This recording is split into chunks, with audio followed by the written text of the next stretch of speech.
Thank you for having us. We are very excited to be here today. So of course the adult beer league is stuck with the worst times of the night to play games, and this day was no exception. John had a 10-10 game, and my phone rang at 11:30, and I'm going to admit to being quite annoyed by that. He knows I go to sleep, I like to work, and I like my sleep. So maybe I don't like to work, but I do like my sleep. So why in the world would he be calling? I begrudgingly got out of bed and answered, and it was somebody asking me if I was Cheesy's wife. Cheesy is his nickname. We'll tell that story another day. But I said yes, and the caller told me that John had had a medical emergency and I need to come up to the rink. Okay, I thought, he broke a bone, I didn't know, fine. But the person on the phone called back right away and asked if he had any allergies to medications. And then it dawned on me that this was probably a little more serious than a broken bone. I got very nervous at that point, woke up my 11-year-old who was sleeping, like any good child at 11:30. My daughter was, we're very blessed that my sister lives across the street from us, and it was spring break. So my daughter was already sleeping over at my sister's, but I sent Ian over to my sister's, and my sister came with me up to the rink. Literally, as we were leaving the house, we could hear the sirens in the neighborhood. The rink is very close to our house. It's only about a 3-minute drive, so we're very fortunate in that, but at that moment it was quite scary because I really could hear all the medical crew pulling up, and I started to go numb. And when we pulled up to the rink, I mean, there was fire engines, police, ambulances, police cars, and for one person there was a lot of activity. So as Reed will attest, basically on that night, I go to work, and it's March 28th, and I come home from work, and I know I have a game, and my wife is excited. She made a new recipe. She was totally excited. So I come in the house, and I ask her, and she said, I got this great recipe. You take the broccoli slaw, you saute it with some ground beef, and put some sriracha in there. And it's great. So, of course, I eat it, and I get myself ready, and I go over to the rink. And, as I'm going over to the rink, and as time was going by, started having a little bit of heartburn. Now I'm sitting there thinking, great, Joanna, good meal. I'm thinking now the sriracha is starting to hit me a little bit. So anyway, I get the rink, a little heartburn, no big deal. I've had it before, as Joe will attest. But the fact of the matter is, I got through the game. I'm playing the game. I'm having a fun game with my buddies. A lot of us, as like I said, Reed will tell you, hockey is a family. You're playing your friends. You're not playing anyone else but your friends. So we always have this rivalry, and I even scored a goal against my friend Justin, and it was a big deal to me. So, as the game ended, I'm still feeling heartburn, but it's still not that bad. So I'm heated up. I've been sweating in the game and all that. And as you know, the rink is cold. So as I'm getting to the dressing room, I sit down. Now it's the last game of the season, basically for us, because we lost. But anyway, they give you 3 pizzas. It's kind of just like one of those things at the end of the year, thanks for a great season, we're going to give you 3 pizzas. So they give you a pepperoni and 2 plain. Why does that matter? Well, only 2 showed up. Okay, and I was not happy about this because they took the pepperoni pizza. Nelson, who runs our adult hockey league and he runs our youth league, it's stolen the pepperoni pizza. I'm not happy. So the pepperoni pizza, the plain pizza sitting next to me. You're picturing it, and I'm getting undressed. Now this heartburn is increasingly to the point of no return. I'm looking for Tums. I'm looking for anything. Pepto-Bismol, anything. I'm like, does anyone, and I'm still thinking it's heartburn. I still had no indication that I was going through a hard episode. So, as any good heartburn goes, a good burp would help. So I reach my hands above the ground, and I'm like grabbing for the shirt rack, collapse. Right there, into my bag. Pizza goes flying, everything. Now, I'm not sure what's going on now, because basically I just ceased. Cardio, I had a heart attack.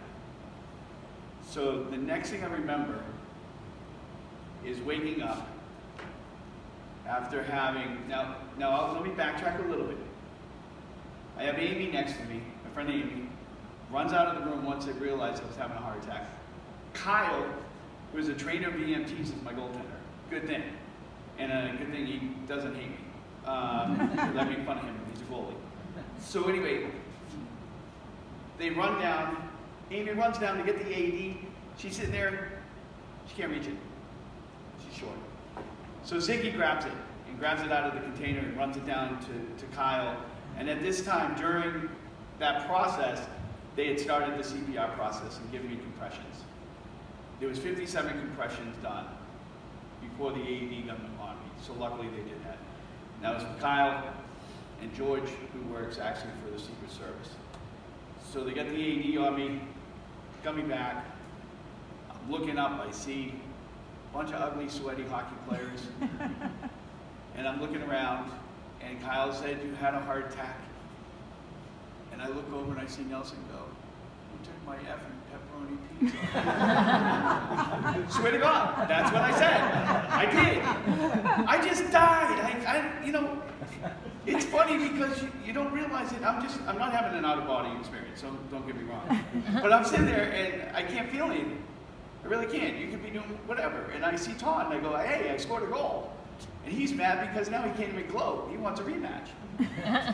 So as that time goes by, I'm sitting there, and the greatest thing was that Kyle, you know, being an EMT, was fast acting. And if you look up here, we're going to get to these guys a little bit more. The man on the left is Harrison. He was doing an Eagle Scout project, and that's why the rink done the AED. And I don't know if anyone knows Jeremy Gruber, but Jeremy Gruber worked with Harrison's dad to donate that AED and get the people trained. So all this little thing as you go along, if Jeremy doesn't know her, I'm dead.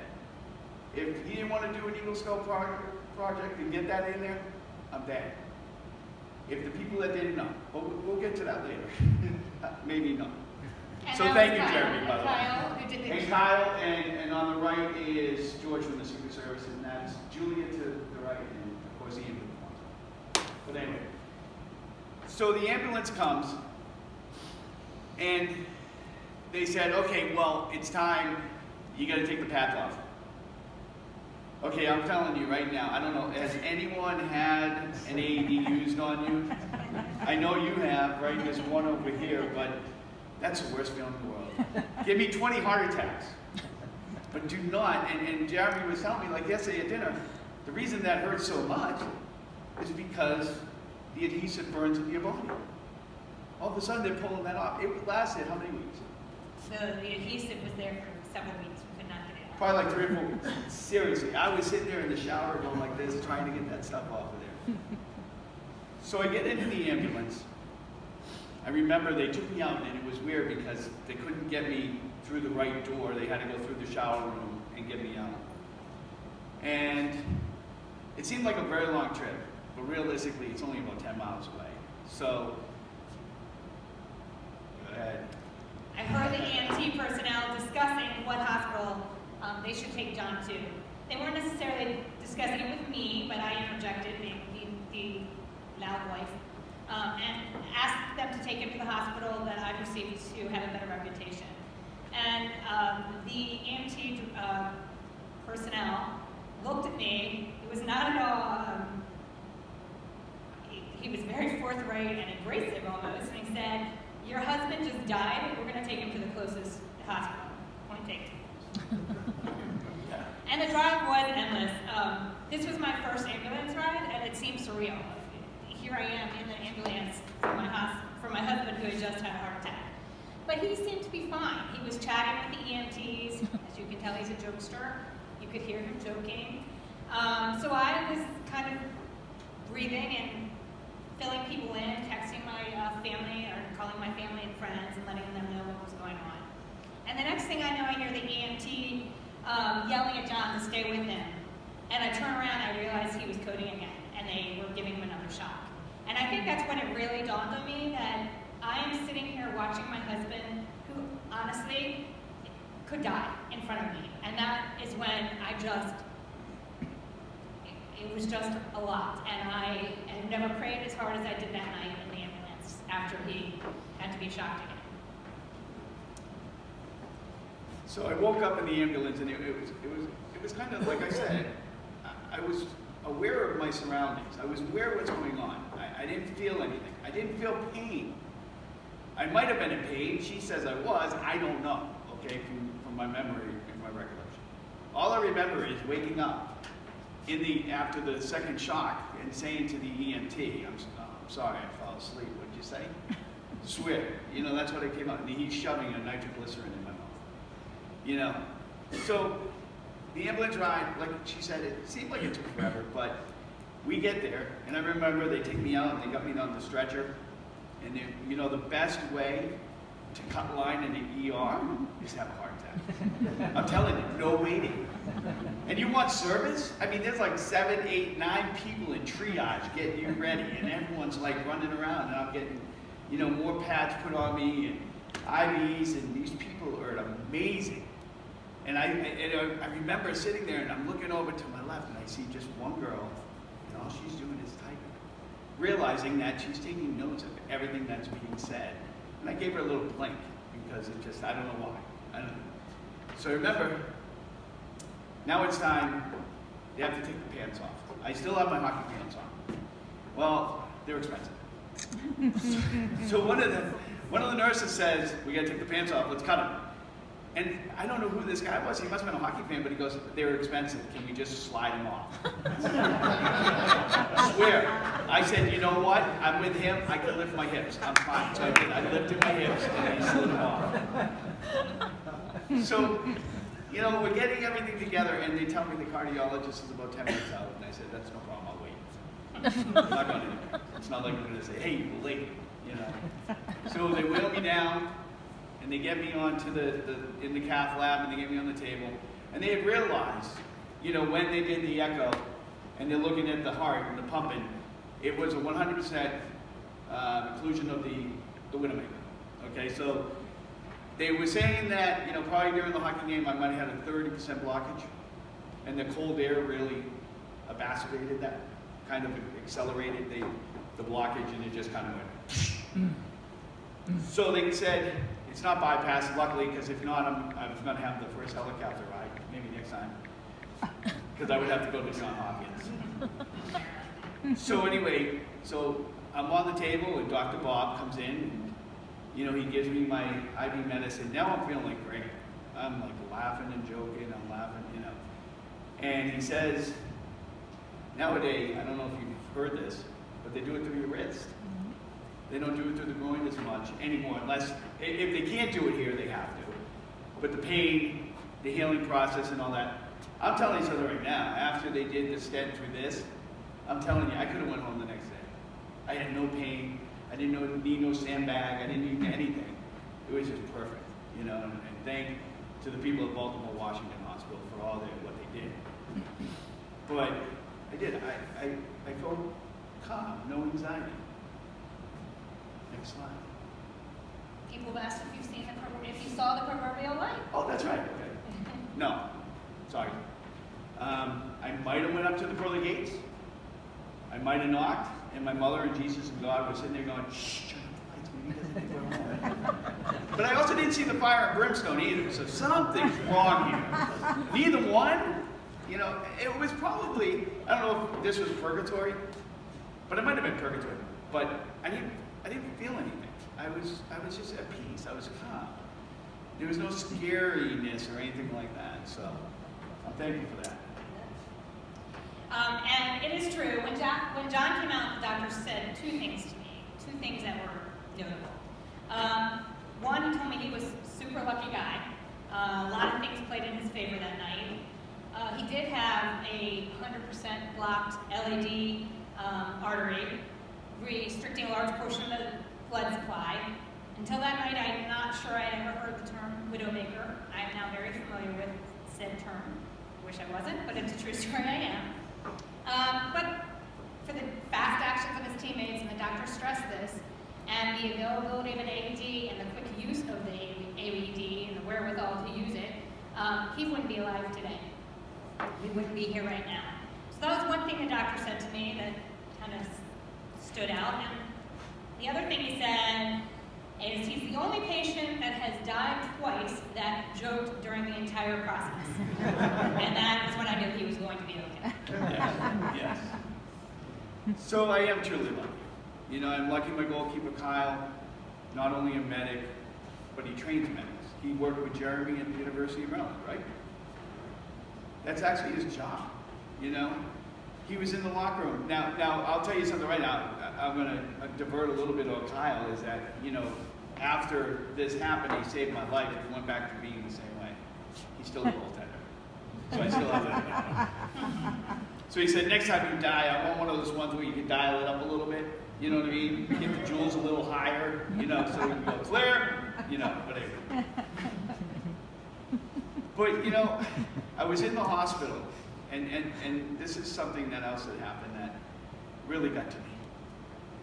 So the manager of the rink shows up one day, my first night after, and what's he bring? Pepperoni pizza. Dude, I can't eat pepperoni pizza. But you know who did? You know who did it in front of me? You know, I'm eating no salt, and she's eating a pepperoni pizza in front of me. I'm not gonna let it go to waste. That's why it's so funny, pepperoni pizza gate. That's what I want to call it. Because even, as you look here, I don't know if we're in Norway or Sweden. Because, well, there's a line somewhere there, basically, that is Norway and Sweden. You and Ian are in Sweden, and Okay. Julia and I are in Norway. Okay, I just want to make sure. So, you don't need your passport. But even when we went over there for the camp, like we were talking, for Ian's hockey camp, at the end of the camp, you have a pizza party. Yeah. Robert comes up to me and goes, we've got 20 pizzas. No, one pepperoni. And they do have pepperoni pizza in Norway, by the way, but for some reason, pepperoni gate will live forever. So, it's still me, huh? But Kyle thought it was a horrible joke. It wasn't a joke. You know, and I'm so grateful to the AED for being there, from Jeremy to Harrison getting there. I keep thanking them, and I keep thanking them more than enough, because of the fact is, without the striker AED, I'm not there. That striker AED not only saved someone's life before me, it saved my life. And guess what? It saved another life, not even 3 weeks ago. The same AED saved 3 people. Cardiac arrest, right on the blue line. He might have been offsides, we're not sure. Chris Ely. The other problem was, they were playing the same team I was playing when I had my heart attack. No one wants to play this team again. Every time that AED is used is on a what? A Wednesday. 3 heart attacks, 3 uses of the AED, all on Wednesday, twice against 318. We will never play hockey on Wednesday night ever again.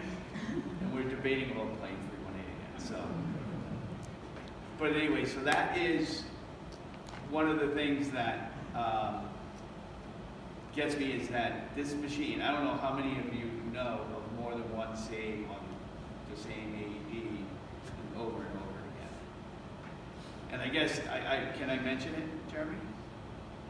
Another one today, for a different machine. But at the DC, Washington DC voting poll, AED striker had another save. Someone collapsed right there in the voting. Probably saw how many people we had to vote for, but that's just that. And like I was asking Jeremy, did we get the vote in? I think we really need that vote. The Patriot shirt. Well, you know, the Patriots shirt, yes, you know, and Reed will attest to this. Being a Patriots fan, the one thing was he tried to rip it open. He had to cut it. I come home from the hospital, my equipment bag that Nelson had packed up, and I even, you know, it's weird to think. I don't know if you've ever heard of this, but I'm sitting there dead on the ground in the locker room. People are doing compressions on me. I've got an AED going. I've got ambulance coming. and I've got someone cleaning the locker room. He's actually hanging up all the clothes and picking things up because he didn't know what to do. He was so like stressed and in shock. I've never heard that, but it's true. I've heard it happen before, but someone was cleaning our locker room. So anyways, I get my hockey bag home from coming back, and we'll get to that in a second too, because it's another point. But there is the Patriot shirt that Kyle had at Kyle. And to this day, he thinks it's his best moment in his life.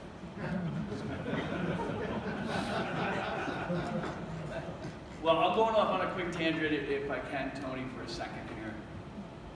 Because there was two things that happened that we didn't write in this script. I was in the hospital during Easter, right? It's the Wednesday before Easter. So, of course, my name's Cheesy, and I get out on Easter Sunday. So all my kids and all the nephews call me Jesus. God bless Jesus. Yeah, seriously.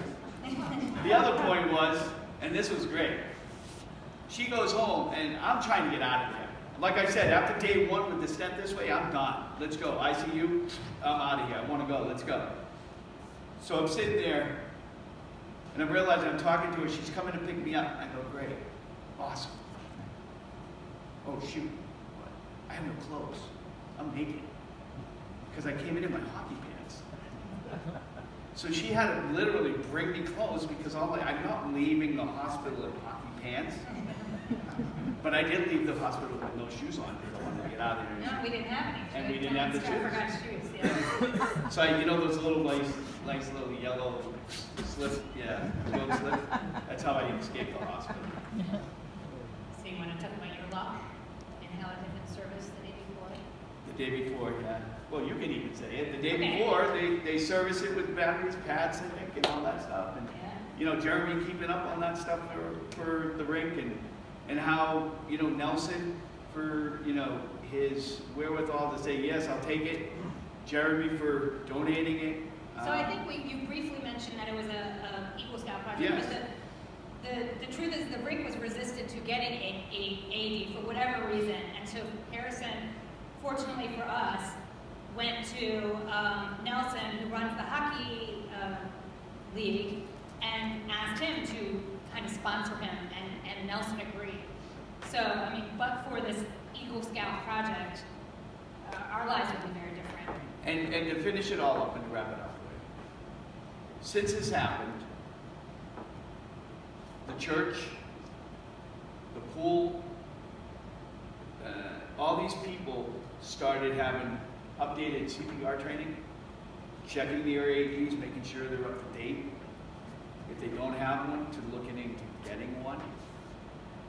AED saved my life. It saves a lot of people's lives. And it shouldn't be the reason why someone dies, you know? And we were talking about, you know, having them up to date, having them ready to go, because of the fact that it's just having an AED there. If no one knows how to use it, no one knows where it is. And that was the thing at church. My pastor at the sermon, the first church back, was talking about location, telling everyone where it is, and how we're going to have a CPR class. So, with that said, I wanted to... Did you have any signs? I don't want to get into that. No, just kidding. No, just a heartburn. Just a heartburn. I was supposed to go to the cardiologist, and of course she made me the appointment, and I canceled it. I rescheduled it for 2 weeks after the heart attack. So it wasn't that bad. And yes, you know what? I was a smoker. I was. I smoked in my whole adult life, and I switched to something better, e-cigarettes. No, I'm just kidding. Still has the nicotine, still bad for you, still bad for the blood. Had a little bit of belly, but, you know, I was working. And you have a family history. I mean, there is a pretty extensive... My grandfather died early 40s. My father had quadruple, early 50s. My brother had double heart attack in his 50s. And guess what? Me. So it is hereditary, so we try to, you know. Now, I thought, yeah, I was going to be fine. I'm working out. I'm playing hockey. I'm doing my cholesterol medicine. I'm good to go. There's nothing going to happen to me. I'm just thinking it's bad cooking. You know, I think it's sriracha. It's not a heart attack. I'm good. So, I must have had some vague inclination or premonition that John was going to have a heart attack or I don't know, but I had just made him an appointment with a cardiologist, and because he was so busy with work, he actually had postponed it for 2 weeks after he had the episode. And that was pretty enlightening, but we did learn, the cardiologist did believe that even if he had gone to the stress test and had the EKG, the type of heart attack he had may not have shown up. So now we are. Yeah, well, and as she did some research, you know, being the research person that she is, you know, found out about the cold air, you know, having a factor. Just like when you're shoveling your snow, everyone thinks it's because he's out of shape or whatever. No, it could be something that it's like blockage. The cold air comes in and hits something and whatever, and next thing you know, it's blocked up. So remarkably, on the night of his heart attack, when he went in, his EF, his injection fracture score, was in the 30s, showing heart damage. We were kind of upset by that. And as you guys know, the EF score, most likely know, is a measurement of how much blood is pumped by the ventricles with each heartbeat.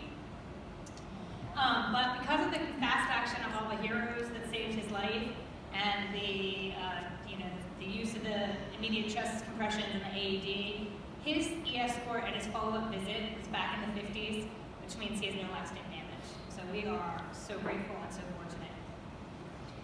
It is important to note, though, that it wasn't all easy.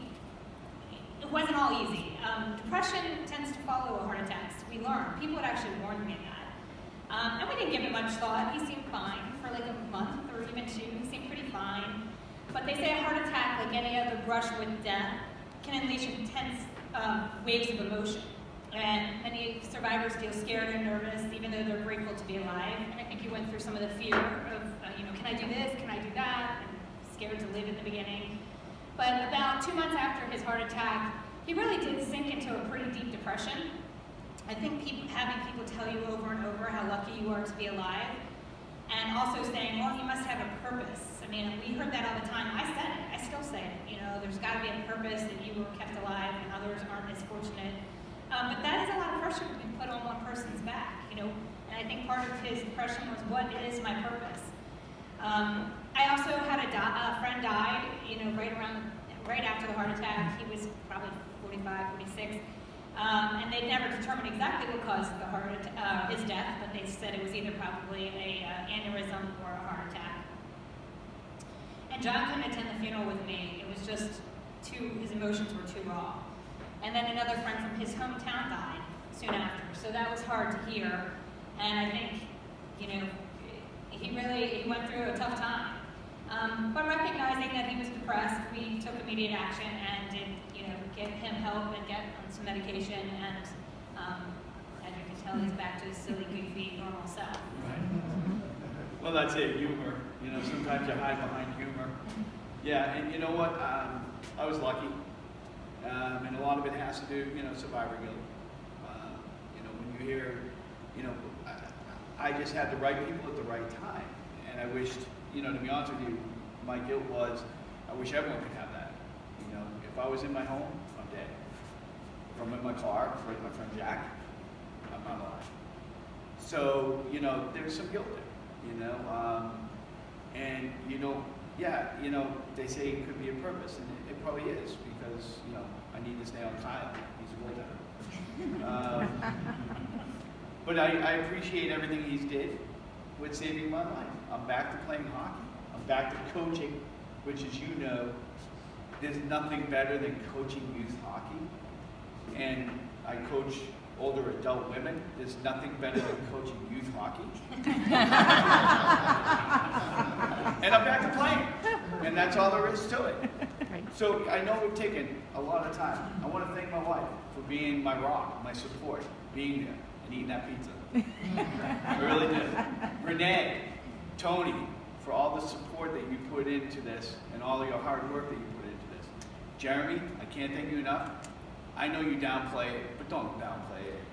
I'm dead if you didn't put that and help put that in there. That's all there is to it. Okay?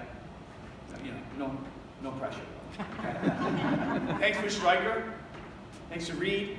But you know what I want to thank? I want to thank the guy that went to work that made it like that. The guy that pushed it down the assembly line.